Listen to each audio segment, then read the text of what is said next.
Order! Order! You are an incorrigible delinquent at times.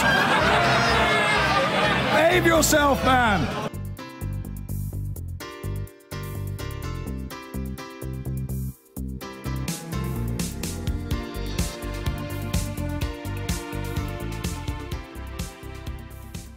Now let's turn to the story that's going to dominate here at Westminster for the next few days and, frankly, for the following months and years, as MPs brace themselves for up to 8 hours of debate on the EU Withdrawal Bill in the Commons today. Now, it's a crucial piece of the Brexit legislation designed to copy across EU rules into domestic UK law to ensure a smooth transition on the day after we leave. And it looks like storm clouds could gather over Parliament as MPs begin to thrash out the details of the bill. Labour and a number of Conservative rebels have already expressed anger at Theresa May's announcement that the date we actually leave the EU will be put into the bill and fixed at the 29th of March 2019. Mrs May wrote in the Telegraph that her government would not tolerate attempts from any quarter to use amendments to the bill to slow down or stop our departure from the EU.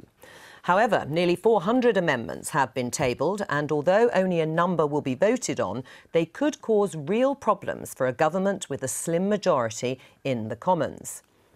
The amendments include calls to curb the so-called Henry VIII powers that would allow ministers to change laws without much parliamentary scrutiny, and a demand that we don't actually leave the European Union until a new treaty establishing a future relationship between the UK and EU has been agreed by MPs.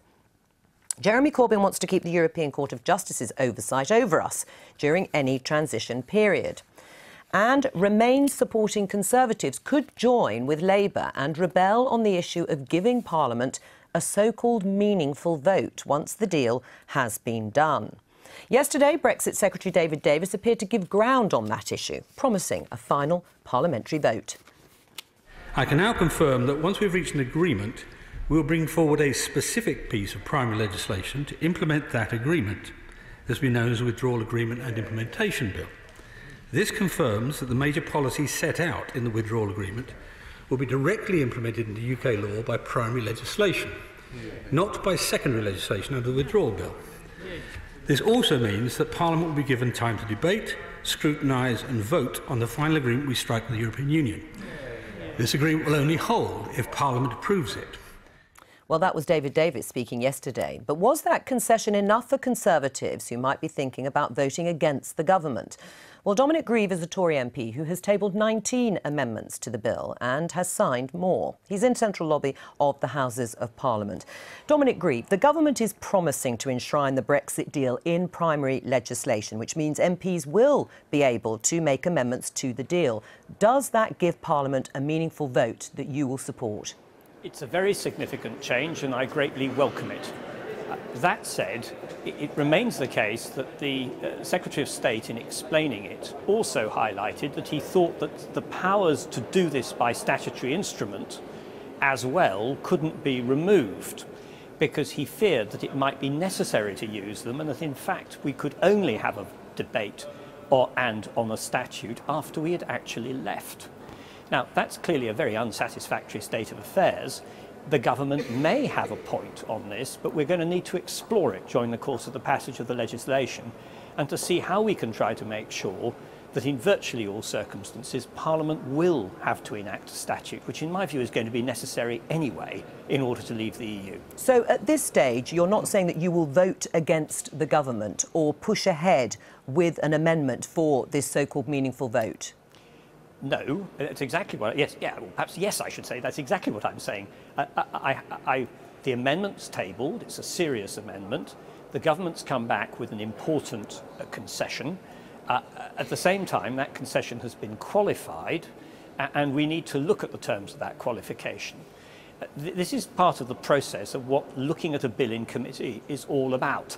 I keep a quiet optimism that we will actually resolve many of the issues on which I've tabled amendments by consensus between the government and myself. If you're looking at your Conservative colleagues who were at a meeting with the Chief Whip yesterday and there was some anger expressed at that time, were you at that meeting? I was present at a meeting with the Chief Whip yesterday, yes. Right, well, how bad was the feeling then between yourselves and the Whip? Well, I won't discuss the meeting, but what I can say is that there was considerable anger amongst sections of the Conservative MPs at the government having tabled an amendment on Friday, accompanied by a sort of pronouncement that there would be fixed on the face of the bill a date of exit of the 29th of March. I couldn't understand why they were doing this, and it made no sense to me at all, except as a sort of placatory offering to those of my colleagues who really want to take us out of the EU without any deal at all. But I have to say that I've subsequently discovered this morning that the government actually tabled another amendment, which they didn't talk about on Friday, which, if it's passed by the House, entirely negates the effect of their first amendment. I have to say I think this is all a bit regrettable. I think the government should be treating Parliament as grown-ups, and we shouldn't have these games going on which are just likely to make people irritated. Why do you think they're playing games? They obviously want to have people like yourself on side for this important piece of Brexit legislation. And you say there was a lot of anger expressed at the time, but what is essentially wrong with having an end date on the face of the bill? An end date on the face of the bill, which is obligatory, is a crazy thing to do. We don't know exactly how the negotiations will end. It could lead to a situation where, in fact, we leave the EU in chaos, whereas just by extending the period of our membership by a week, for example, we would have been able to get the deal that the government is seeking. So it's a completely pointless amendment, and it should never have been introduced into this legislation. Well, except the Prime Minister said we will not tolerate attempts from any quarter to use the process of amendments to this bill as a mechanism to try to block the democratic wishes of the British people. She's talking about you, Dominic Grieve. Well, I don't know if she's talking about me or not. My task as a parliamentarian is certainly, as I've always said, to listen to the consequences of the referendum, and I've been consistent in not trying to obstruct Brexit taking place. But that doesn't remove my responsibility as a parliamentarian to scrutinise legislation and ensure that at every stage people, the public generally, understand what we are doing and the consequences of what we're doing. And that's what I intend to do as this legislation goes through. And I'm very confident that in doing that, we will end up with a better piece of legislation at the end. Right. If you are prepared, I mean, are you prepared to vote against the government if you don't think this legislation is fit for purpose in your mind? I said at second reading that if the legislation wasn't improved, it was questionable whether it was fit for purpose. But I have every confidence it is going to be improved. So I think we will leave that as a hypothetical question at the moment. It may be, but obviously it sounds as if you are prepared to vote against the government. Have you fully considered what would happen if you defeat the government? It could, lead to a vote of no confidence and the government could fall. You've taken that into account? Of course, I take everything into account, but I think it's worth bearing in mind that if the legislation isn't fit for purpose, it won't deliver what the public want, which is a smooth Brexit. And are you prepared to bring the government down? And are you prepared to bring the government down for that? That's an entirely hypothetical question again. I'm a supporter of the government. I wish the government to be successful. So my task is to try to ensure that the government succeeds in its aims. Would you join forces with Labour on a number of these amendments to improve the bill? The question isn't a question of joining forces. As a parliamentarian, I express a view on the floor of the House of what I think might be done to improve the bill. If there are members of Parliament elsewhere across the House who share my views, then they will doubtless express it as well. Right, so if you do vote with Labour colleagues, are you a collaborator, as your Tory colleague in Parliament, Bill Cash, suggests? Well, all I can say to Bill Cash is I think he's probably rebelled against Conservative government more often than any single other colleague on the Conservative benches in the course of his career. Whereas actually, I think with one exception over HS2, I don't think I've ever rebelled against the government in 20 years of being in Parliament. But was it helpful when Bill Cash rebelled that many times? Whether it was helpful or not, I wasn't around, but it was clearly what Bill Cash thought was the right thing to do in accordance with his conscience and his desire, I assume, to support the government at the time, despite disagreeing with them. Right, just one final scenario before we let you go. A deal is agreed with the EU on March the 29th at 3 p.m. in the afternoon, and it comes to Parliament. You don't like the deal. What are you going to do at that point? It's 8 hours before the UK leaves the EU. We will have to make an assessment of the situation as it stands at the time. It may well be that the only option open to Parliament is either to accept the deal or to reject the deal and face a chaotic exit without any agreement to move into or any transitional arrangement. That's a problem that the Parliament and indeed the public are going to have to face up to at the end of this very risky and complex process. But you do accept that if you rejected at that point, there'd be no time to go back to the EU to undo, unpick or redo the bill? That must be right, unless the EU was indicating that it was prepared to negotiate further. Right, which it says it isn't actually at the moment. Well, certainly the reports underline that. Dominic Grieve, thank you very much for joining us. Thank you. Well, to discuss this further, we're joined by former Conservative Cabinet Minister Theresa Villiers, who campaigned for Brexit, and by Labour's Chris Leslie, who is a member of the pro-EU campaign group Open Britain. Welcome to both of you. Chris Leslie, are you pleased that David Davis has now promised a meaningful vote to Parliament? Well, he's tried to polish it up as though it is a meaningful vote, but actually within, I think, a space of about 10-15 minutes, all of those sort of impressions quickly fell away, and I think most parliamentarians, including I think Dominic and others, are now starting to say, well, hang on a minute, what is the point of offering an Act of Parliament, a bill that would become an Act of Parliament, after a withdrawal agreement has been signed and sealed by ministers? The whole point of a parliamentary democracy is that you can shape events, that you can steer what happens. If you have that bill before, the withdrawal agreement is signed, so it's on the draft withdrawal agreement, then I think that would be a significant concession. But as it stands, it's a bit of a sham. When do you want it to be then? Because surely the same situation will stand if it's a month before we leave the EU or 2 months before. There's still not going to be any time to redo this bill or send it back to Brussels. Well, I'm afraid, because this is like the most important change in a generation, we shouldn't box ourselves into some artificial timetable just for purely political reasons. We've got to get it right. And that means when a draft of a withdrawal agreement comes from the European Commission, from ministers of the Crown, Parliament can look at it and decide, well, is it good enough? Does it protect businesses? Does it protect jobs? Is it making sure that the European medicines can flow? We can have all of the frictionless, tariff-free trade that we want? Or is it going to really harm this country significantly? Right. I think we've got to be serious and grown up about it and deal with that before the withdrawal treaty is signed. Right. I mean, Theresa Villiers, explain to our viewers why this offer from David Davis is a game changer. It is a very important compromise that the government's made, signalling once again that it wants to work across party and with people with different views on these matters. It will give Parliament the opportunity to scrutinise in detail the withdrawal agreement. I think it's a sensible move, and it does demonstrate that the government wants to work across parties to make a success and deliver a smooth exit from the European Union. Or it's worried about defeat because there could be enough Conservative rebels that they might actually lose the vote. You say that there would be then time and it would be meaningful, but if a deal goes to the wire, if we are talking about the very last moment, which David Davis has certainly discussed, then the vote could still happen afterwards, couldn't it? Well, certainly I think everyone wants to try and get the agreement before the deadline. That is important. But actually, I think we need to bear in mind that the key meaningful votes took place in the referendum and when MPs decided to invoke Article 50. Right. Once we did that, the question is we get another vote on the deal, but if we reject that deal, then we leave under Article 50 without an agreement. No, I mean, obviously there were lots of things that weren't on the ballot paper and that weren't part of the vote on Article 50.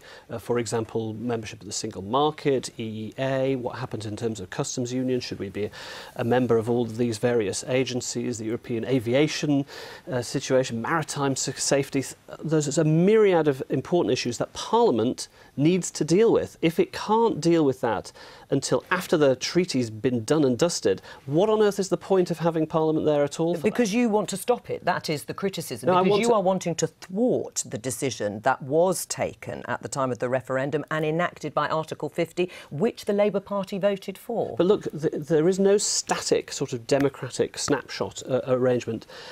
You know, the situation is evolving all the time. Yes, I personally am very sceptical about Brexit, but the will of the House of Commons, there might be a consensus that says, actually, maybe we do need to stay in the single market. Maybe we want to proper transition more than the deal that the government are doing on it. How can Parliament secure that if the deal has already been done, signed and dusted? Well, it's and ridiculous. that's the point. I mean, Theresa Villiers, you campaign so hard to give Parliament sovereignty in this case, but it won't have a meaningful say. You've just said yourself, in terms of a deal, it could well be a take it or leave it.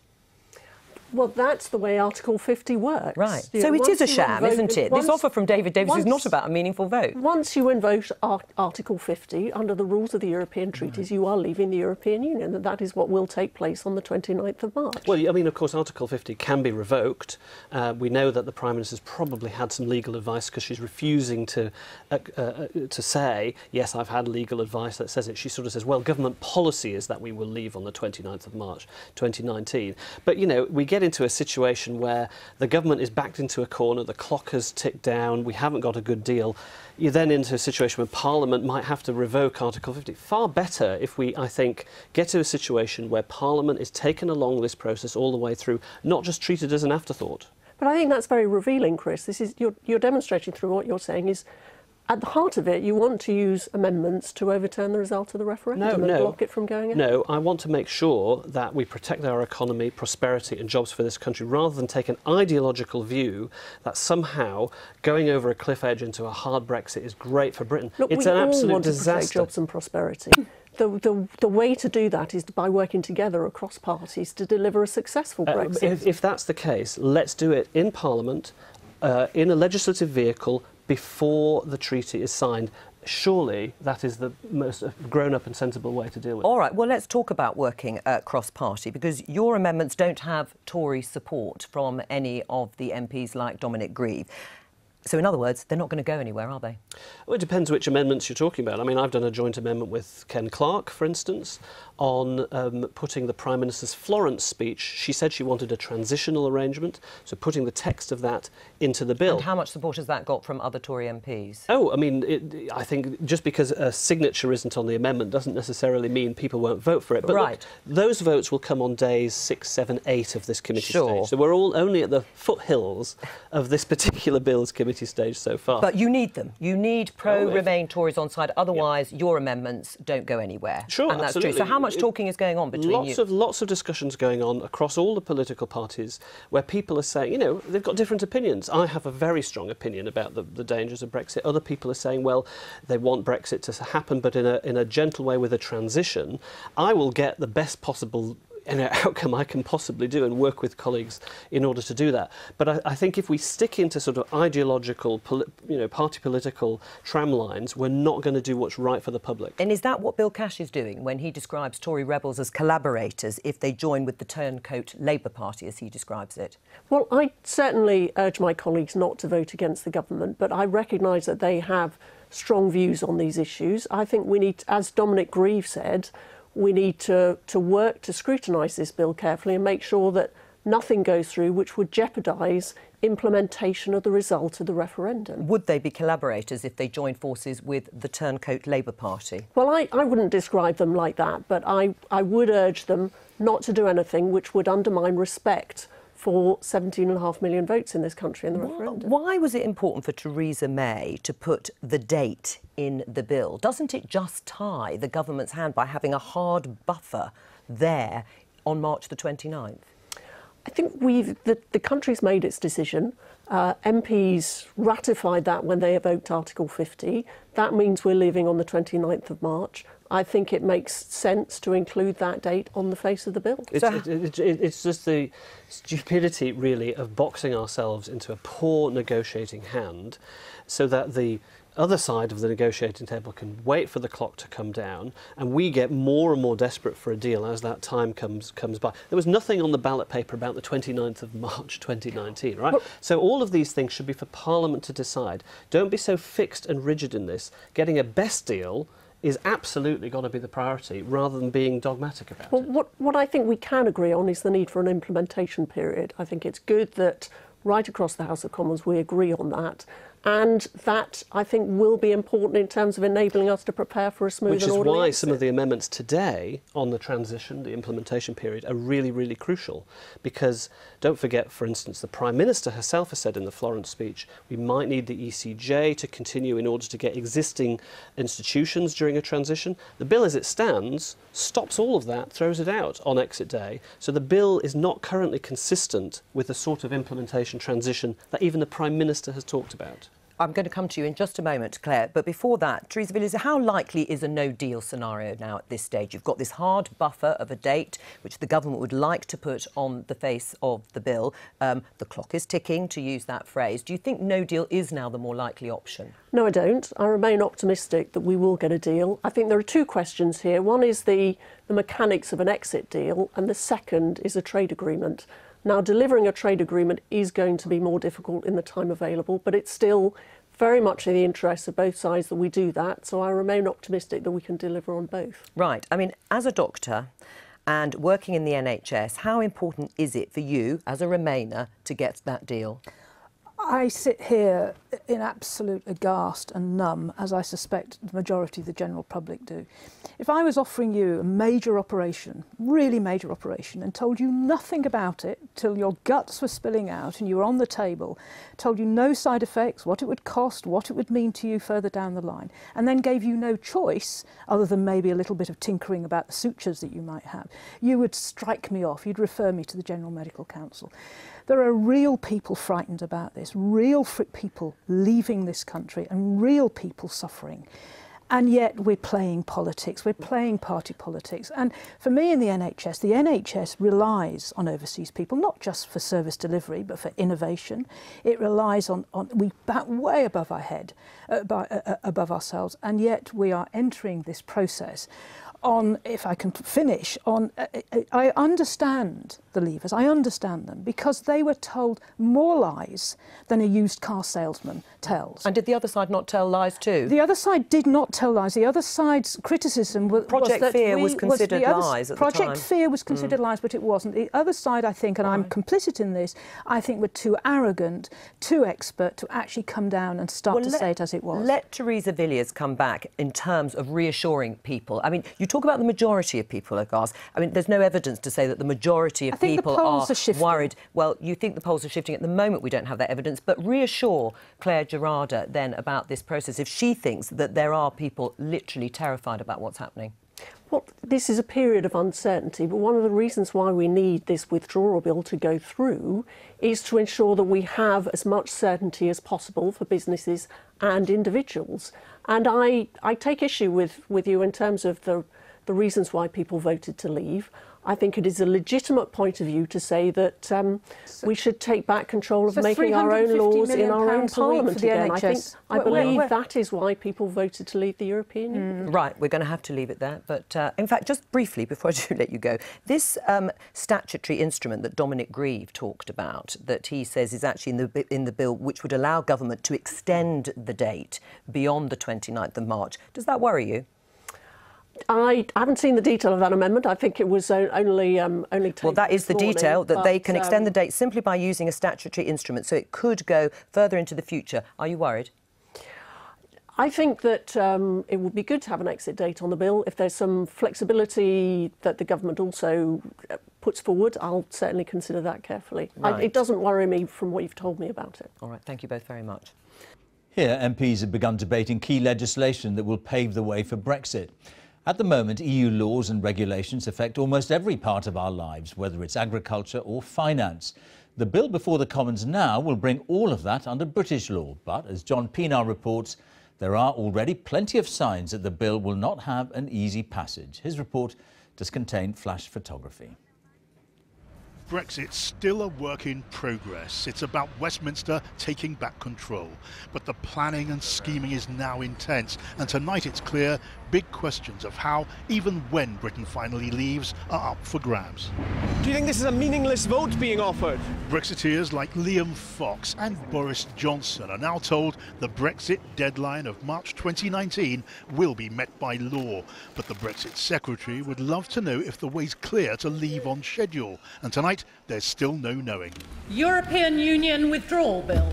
In the Commons, they've started weeks of line-by-line debate on the law to leave. Tory and Labour MPs saying a hard Brexit deadline could cut negotiations short, even force Britain to leave without a deal. Everybody's got more and more brittle, more and more unwilling to listen, more and more persuaded that every suggestion that's being made is in some way a form of treason. Does he understand how impossible it is for me to explain to my constituents that they can have certainty about nothing about Brexit as the government plans it, except, according to him, the date when it will happen?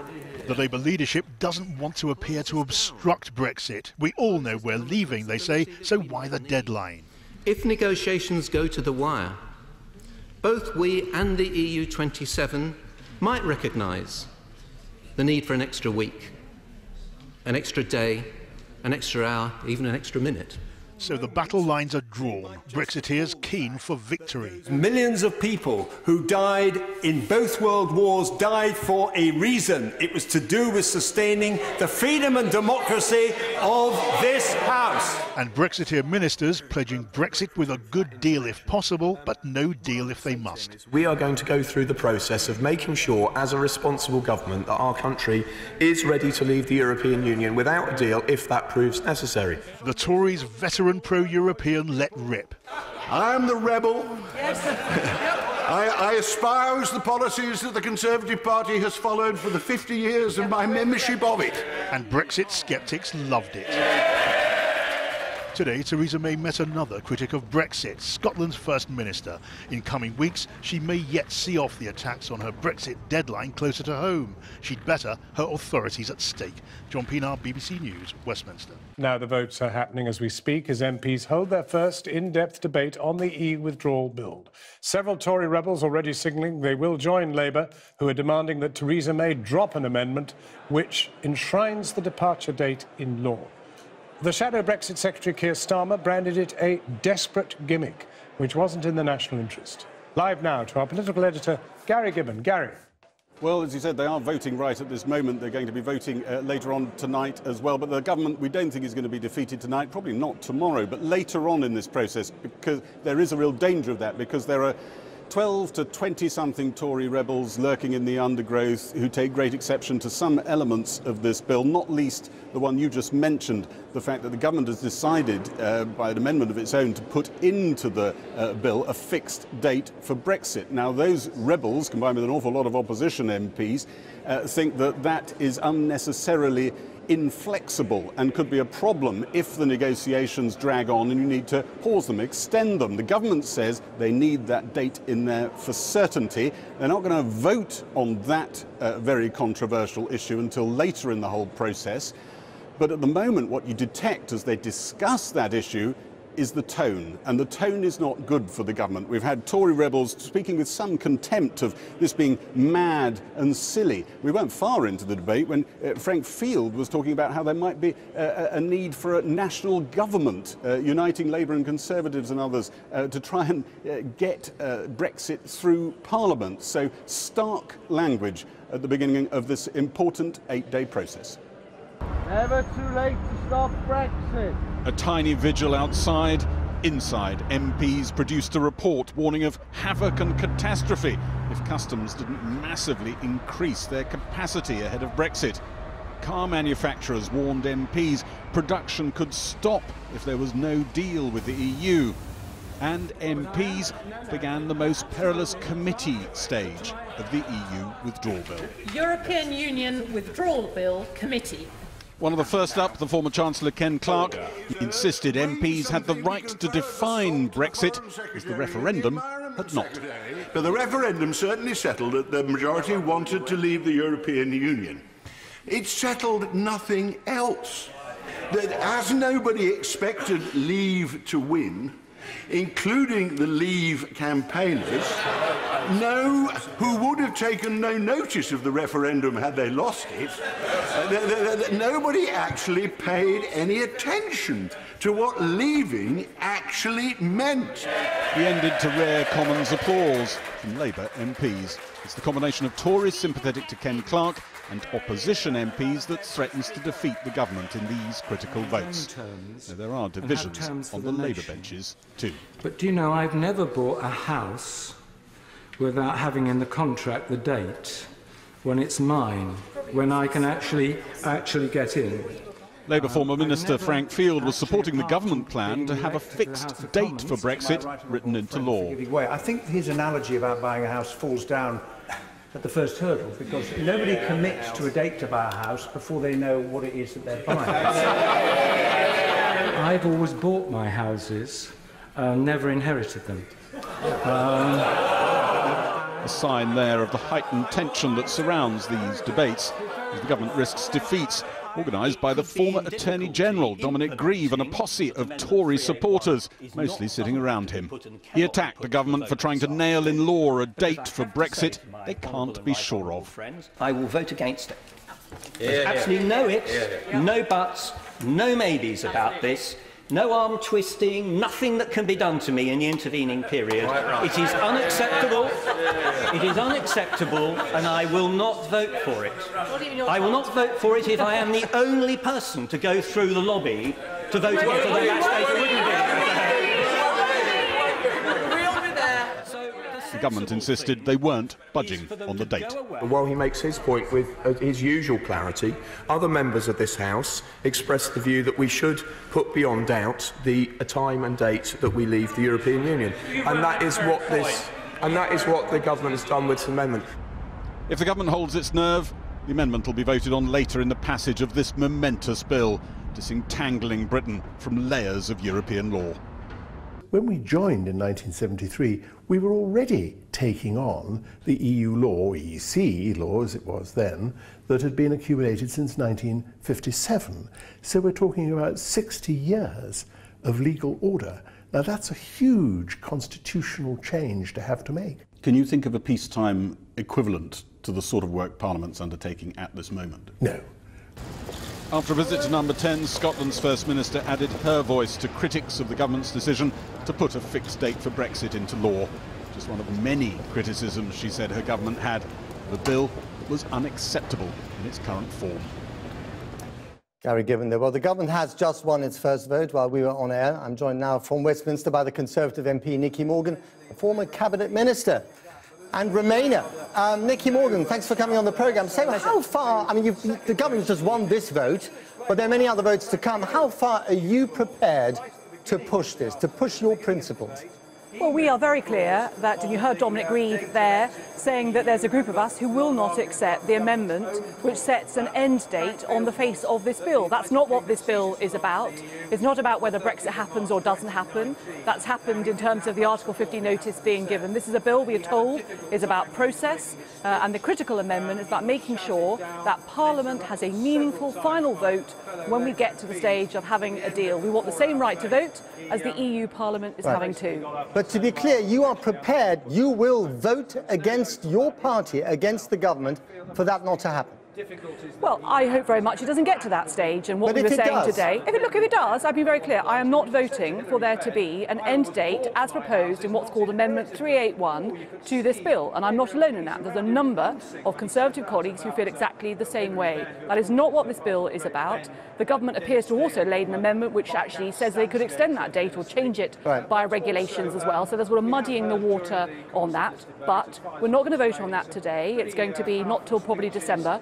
So there's time for the government to rethink its approach. Right. But if they don't, to be clear, if you have to choose between principle and party, you would not choose party. Well, the point is that this is a momentous thing that is happening that affects the future of our country.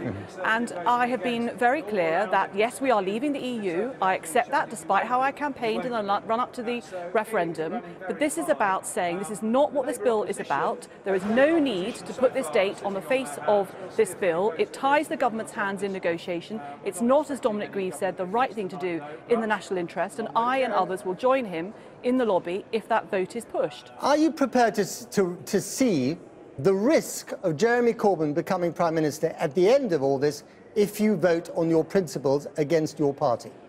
Well, look, there comes a moment. I mean, the answer is, firstly, I do not think that that is going to happen in the sense well, I do not think Jeremy Corbyn is anywhere near. The government. Well, I do not think that Jeremy Corbyn is anywhere near power, and I'm afraid to say this kind of rhetoric is what we had when we had the debate about the Article 50 bill before and everything else.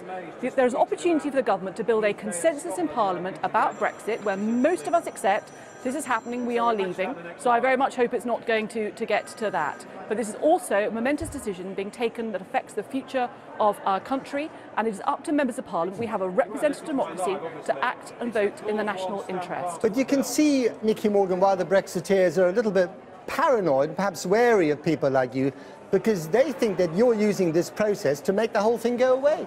That's why they want the date. Look, that's absolutely, that's the argument they make, and I think it's very interesting that those who won the vote in June 2016 are so paranoid about their victory, because they have won.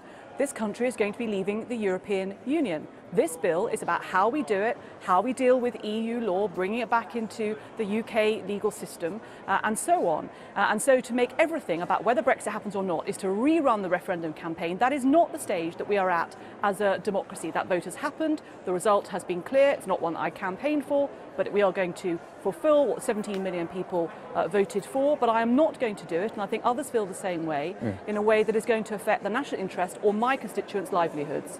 But we're in for a very rocky ride, aren't we, in the next few weeks, if not months, in the House of Commons, in the House of Lords. It is quite possible that if you vote with your principles against your party, this could all fall apart.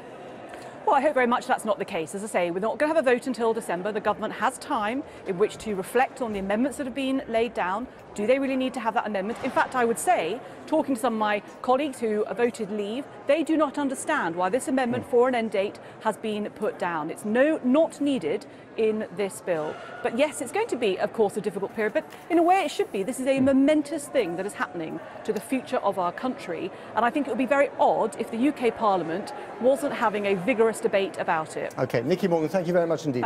Well, now back to Westminster, where MPs are still voting on the European Withdrawal Bill. Joining us are the pro-Brexit Conservative MP for North East Somerset, Jacob Rees-Mogg, and the Labour MP for Streatham, Chuka Umunna, who is a member of the campaign group Open Britain, which describes itself as anti-hard Brexit. Welcome to you both. Jacob Rees-Mogg, can you hear me? Just about. OK, yes. jolly good. I'll try and speak up. I'll be able to hear you better. So I was just talking to your friend Nicky Morgan about whether she would choose principle or party. And of course, she wants a soft Brexit. She doesn't want the exit date that's written into the bill. What would you advise her to do? Follow principle or follow party? Sorry, I couldn't hear that, but what would I advise Nicky Morgan to do in relation to the bill? Yes. Follow principle. Should she follow or her principles or her party? Well, I think that people should always in Parliament follow principle. That is what I've always done.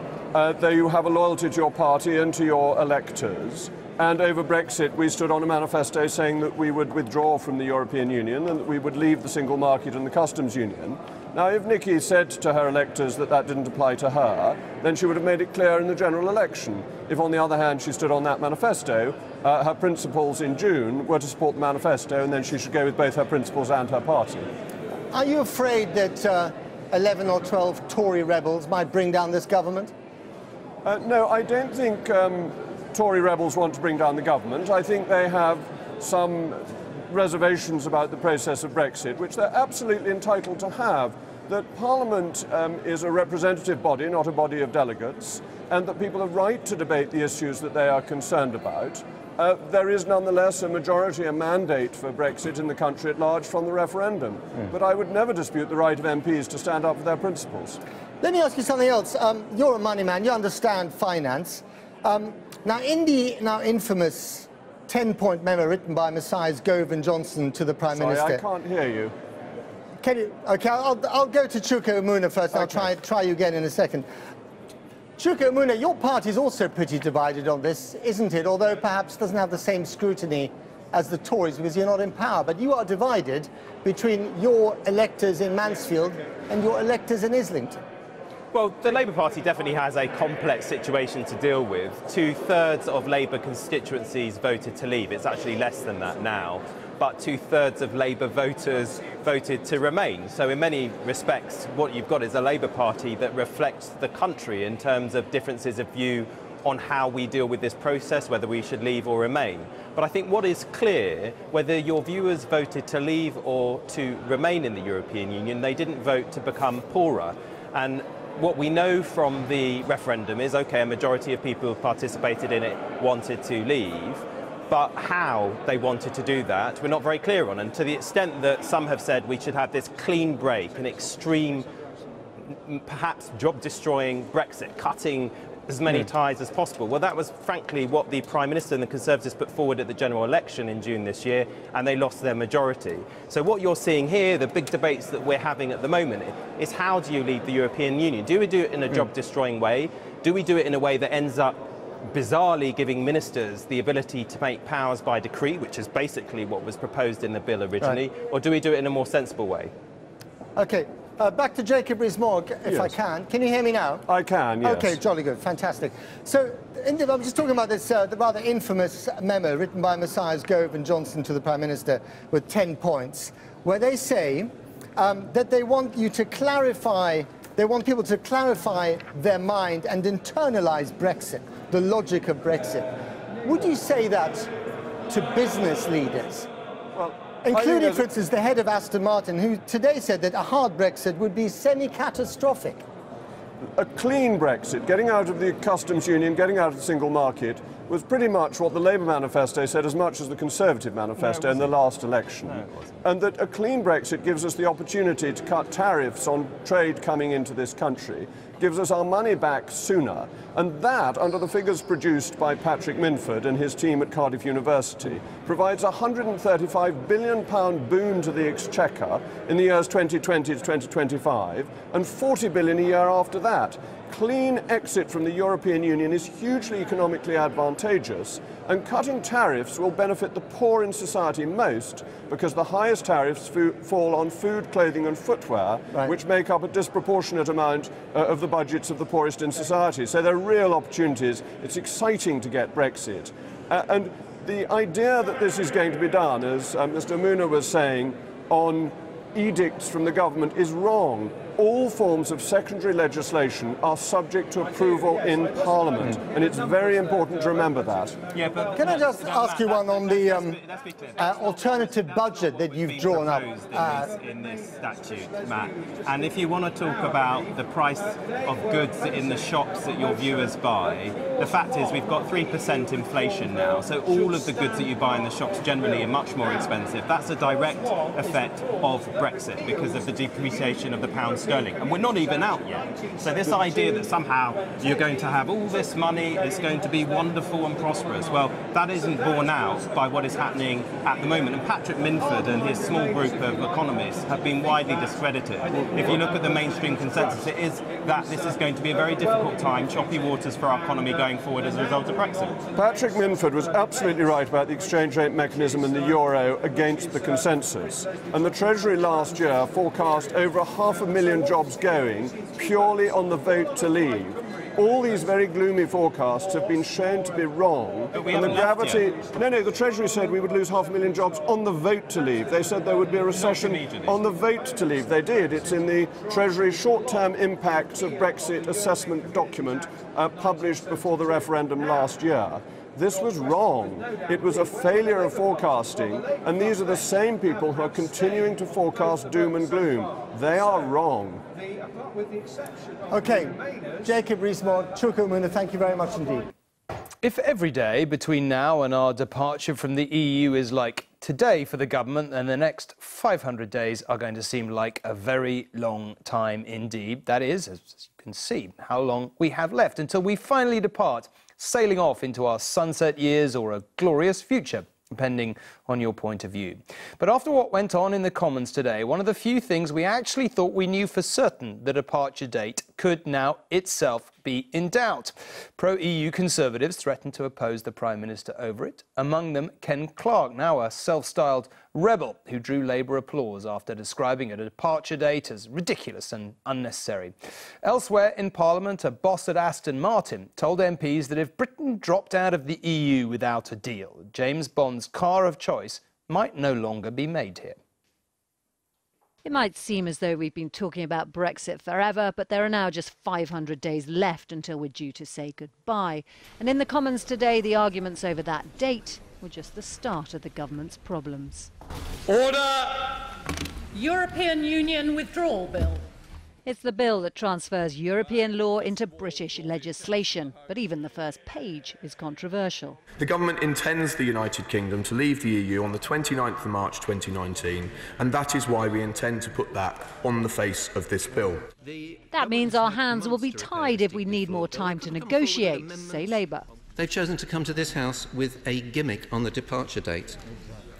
A gimmick that is about the Prime Minister negotiating with her own party rather than trying to get a Brexit deal that prioritises jobs, the economy and the livelihoods of our people. For some, it's turned politics on its head. I am the rebel. I espouse the policies that the Conservative Party has followed for the 50 years of my membership of it, until we had a referendum 18 months ago. And I asked the government to reconsider silly amendments thrown out because they got a good article in the Daily Telegraph, which actually might do harm when we get to the... Ken Clarke sat down to rare applause, but he won't have pleased the government, facing the real prospect of defeat on some parts of the bill. This is the first day of 8 days of debate. The main sticking points for the government, apart from setting the exit day in stone, are the nature of the vote for MPs on the final deal, how long the European Court of Justice has oversight over British law, and to what extent ministerial powers are extended to allow them to change legislation without going back to Parliament. Attempts by the government to make these rebels in their ranks fall into line over the date aren't going well. I will vote against it. There's absolutely no ifs, no buts, no maybes about this. No arm twisting, nothing that can be done to me in the intervening period. It is unacceptable. It is unacceptable, and I will not vote for it. I will not vote for it if I am the only person to go through the lobby to vote against it. That state wouldn't be. As if that wasn't trouble enough for the government, failure to get a deal in Europe could drive this car off the road. Aston Martin warned leaving with no deal would have a semi-catastrophic effect, halting their production lines. While the debate raged on in the Commons, the Prime Minister escaped to a charity dinner. She must have been mighty relieved to get out of Westminster. Romilly Weeks, News at 10. And our political editor, Robert Peston, is here with me now to make sense of this, our daily challenge.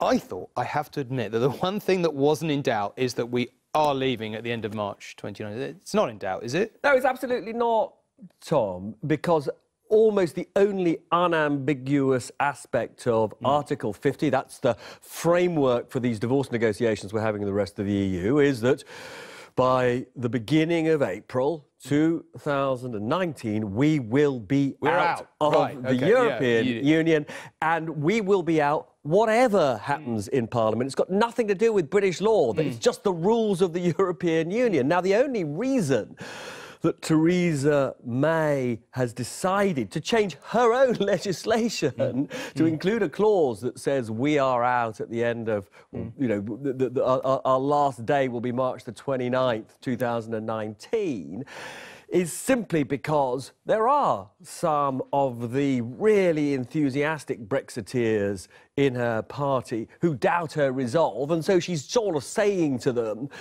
in this gimmicky way, I'm really, really, really on your side, and I, you know, want to put this into British law. But it's pointless, and worse than that, there are people in her own party who are less ideological about the manner in which we leave the EU, who say, actually, putting this into British law will mean that we are very likely to get a much worse Brexit deal. Why is that? Because, as David Davis has already admitted, the negotiations on the divorce could go right up to the last minute, and it might be that at the last moment, the rest of the EU says, actually, we've got to continue these talks for another few weeks, and she'd have to say, oh, that's a bit difficult, because actually in British law we can't extend the talks for another few weeks. So they would say she has created an absolutely mad rod for her own back, or indeed whoever happens to be Prime Minister at that particular juncture. It might not be her.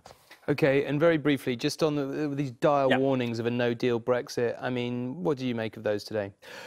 At the weekend, we had James Dyson, a very successful British businessman who designs these amazing vacuum cleaners and extraordinary motors, saying that he thought a no-deal Brexit would not be a bad thing for Britain at all, and he was telling the Prime Minister to walk away from the Brexit talks. But the thing is, he makes very little in the UK, has a brilliant design capability here, but manufacturing doesn't happen here. And today we had people who actually make stuff here saying a no-deal Brexit would be very, very bad for manufacturing jobs in this country.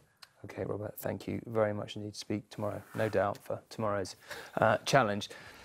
Now, nation, take note. We're about to give you a fleeting look at our famous Brexit countdown clock, because today MPs embarked on the next stage of the Brexit legislative process with line-by-line debate of the EU Withdrawal Bill.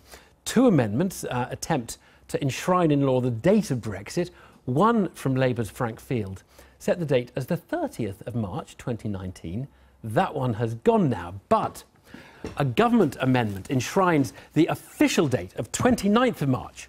And the time as well, 11 p.m. And as you can see from our wonderful clock, that is almost exactly 500 days away. If actually, if we just run this item 15 minutes later, it would have been exactly 500 days away. But it's not just the clock giving us numbers today. The parliamentary arithmetic is on everybody's minds too. Are there enough Tory rebels to defeat the government on crucial aspects of the bill? Meanwhile, elsewhere in Westminster, leading car makers were quoting some pretty interesting numbers as well on how Brexit might affect their trade. So our political editor, Nick Watt, is with me for the politics. Helen Thomas, our business editor, is also here. Where should we start? Nick, let's start with you. Can you take us through what happened today on this bill and a little about the numbers of MPs who could rebel? Well, obviously today it was the first votes at committee stage on this bill. Relatively uncontroversial votes to begin with, 2, and the government support was 318 MPs. Now, that's not a bad base going forward, but as you were saying, there's that very controversial decision by the government to amend the bill to put on the face of a bill the exact date of withdrawal. Tory rebels furious with that because they say there was another amendment saying that the government would be able to change that date through the stroke of a pen known as a statutory instrument. Now, there are a number of Tory MPs who are saying they cannot support that amendment. And here we have the front page of the Daily Telegraph, the Brexit mutineers. And this is reporting that there are 15 of these Tory MPs who've informed senior party figures that they cannot vote for that. One of those is the former Chancellor Ken Clarke, and he was really annoyed when he was talking about this afternoon. I'm the rebel. Yes. I espouse the policies that the Conservative Party has followed for the 50 years of my membership of it, until we had a referendum 18 months ago, and I regret I have not yet seen the light. And I ask the government to reconsider silly amendments thrown out because they got a good article in the Daily Telegraph, which actually might do harm when we get to the... We have just had Remembrance Day. I just simply want people to reflect on the fact that for one moment they might just recall the fact that those millions of people who died in both world wars died for a reason. It was to do with sustaining the freedom and democracy of this House. So there you have the 2 war horses in the Tory party, Sir Bill Cash and Kenneth Clarke. They've been arguing for more than 30 years. But interestingly, in the last hour, we're about to get some more votes on the continuing role of the European Court of Justice. Oliver Letwin, he is a loyalist, has said in that area the bill is a mess, and unless the government amends it, it will be massacred in the House of Lords. OK. Well, hello, they are watching the press preview, a first look at what is on the front pages as they arrive. In the next half hour, we'll see what's making the headlines with the Evening Standard columnist Aisha Hazarika and the Sun's political editor Tom Newton-Dunn. Before that, though, let's go to the House of Commons for the latest vote. We now come to Clause 6 stand part. The question is that Clause 6 stand part of the bill. As many of that opinion say aye. Aye. The contrary note, the ayes have it, the ayes have it. Order, order.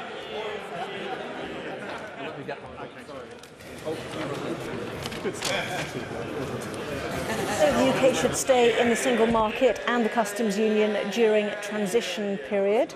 The government has defeated that amendment. Thank you, Tom. That would be big news if the government had lost that one. By a very large majority as well. A very large majority. But that's quite a big deal, isn't it, or not? That No, one? this would be a Labour or possibly SNP amendment to try and force the government to stay in the single market. Labour frontbench amendment, that one.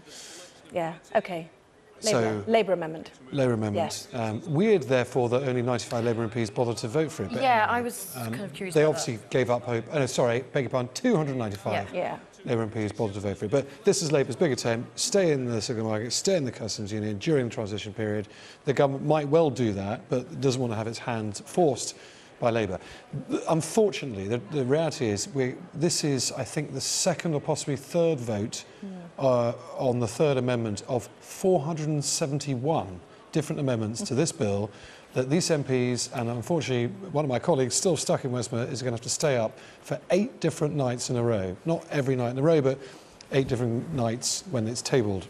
2 this week, 2 next week, 2 the week after, until we get through all this sort of stuff. So we had 3 or 4 votes, something like 466 to go, because I think Frank Field actually withdrew one amendment. Hooray! One less amendment for the Commons to have to sit up till midnight too. But this is, you know, going to redefine a parliamentary slugfest for its longevity and sheer tedium for Sky News viewers and some readers eventually. But a majority there of only 21 for the government. It's getting closer, some of these votes. The last 2 votes have certainly got a lot closer. It is, and remember, we're talking about a government with a very, very slim majority, a majority of 13. You know, Theresa May lost, actually reduced her majority after the general election. And it takes you back, actually, to the days of the 1970s when, you know, there were these late night votes because everything was so tight.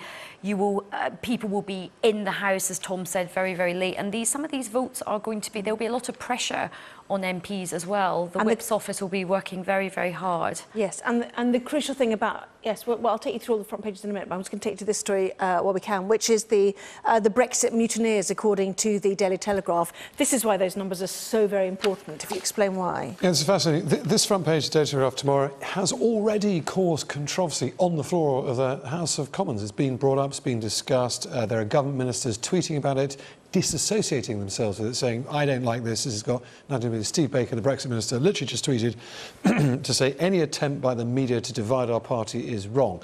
This is the Daily Telegraph's, as they say, 15 Tory MPs they've identified who are going to vote with the opposition to try and stop the government from doing one thing on Brexit, which is putting into law the precise date and time that Britain will leave the EU. It has to happen anyway under Article 50. It could possibly be delayed if we run out of time to get a deal on talks. The government want to enshrine it so there will be no postponing, delaying, etc. These 15 Tory MPs, according to Telegraph, want to vote against it. We've talked to at least one of those MPs who say that's not true. But what's causing all the upset tonight in the House of Commons, the Telegraph doing this, the Daily Mail are doing this. Yeah, mutineers here. If we take a look at the Daily Mail, they are the collaborators. The Daily Mail call them collaborators, going even stronger.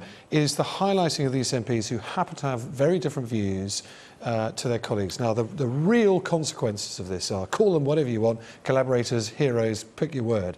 The point is, it only takes 11 Tory MPs, roughly, to vote with Labour, because the government's Brexit majority is roughly 20 with the DUP and 7 pro-Brexit Labour MPs voting with them. It takes roughly 11 Tory MPs to vote with Labour, and suddenly the government has no majority on Brexit legislation. It cannot pass a single thing. And there, the Daily Mail have got 9, but the numbers are basically just too much at the moment for the government to get their stuff through. I think we just have to go back to the language. This is inflammatory, disgraceful language by these newspapers. The Daily Mail ran headlines a while ago calling anybody who was against Brexit a saboteur, enemies of the people.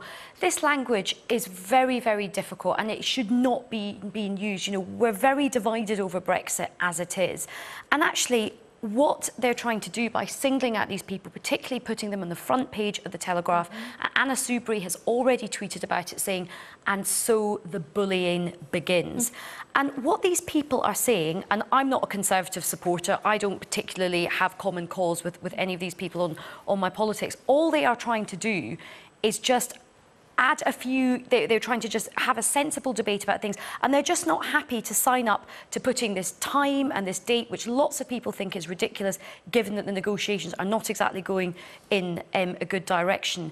And I think if you're one of the people on that front page, you should feel proud of yourself, actually, because what you are doing... agree with them? No, not necessarily. What you are doing is you are putting country above party, and it is absolutely disgraceful about how these people, the thinking behind this. But the people who are trying to get us out of the European Union quickly also think they're putting country above party, don't they? Well, look, they're not, because everybody knows that the negotiations... They think they might, though. That's the point. You've got to respect their views as much as you want people to respect these people's views. None of these guys are saying, let's stop Brexit, are they? None of them are saying, let's stop it. Well, All they're saying... Clark is.